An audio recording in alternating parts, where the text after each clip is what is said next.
બોડકા નજીક tyre ફાટતા truck bus સાથે અથડાઈ ધારાસભ્ય દેવકિશોર સ્વામી સ્થળ ઉપર દોડી આવ્યા।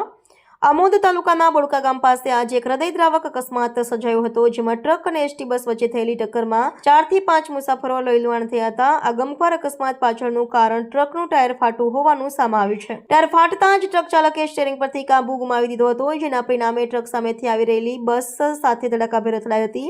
અકસ્માતને પગલે હાઈવે પર મુસાફરોની ચીચિયારીઓ ગુંજી ઉઠી હતી અને અફરાતફરી મચી ગઈ હતી। ઘટનાની જાણ થતાં જ 108 એમ્બ્યુલન્સની ટીમ તાત્કાલિક સ્થળ પર પહોંચી હતી અને ઇજાગ્રસ્તોને પ્રાથમિક સારવાર આપી આમોદ સામૂહિક આરોગ્ય કેન્દ્ર ખાતે ખસેડવામાં આવી હતી। અત્રે રાહતની વાત એ છે કે તમામ ઇજાગ્રસ્તો હાલ ભયમુક્ત છે। અકસ્માતની ગંભીરતા જોતા સ્થાનિક ધારાસભ્ય દેવકિશોર સ્વામી પણ તાત્કાલિક ઘટના સ્થળે દોડી ગયા હતા।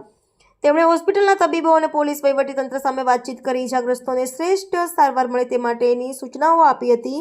આમોદ પોલીસે પણ ઘટના સ્થળે પહોંચીને અકસ્માતને કારણે ખોરવાયેલા વાહન વ્યવહારને પુનઃ કાર્યરત કરાવ્યો હતો અને અકસ્માતનો ગુનો નોંધી આગળની કાયદેસરની કાર્યવાહી હાથ ધરી છે। હાઈવે પર બનેલી આ ઘટનાએ ફરી એકવાર વાહનોની જાળવણી અને સુરક્ષા અંગે ચર્ચાઓ જગાવી છે।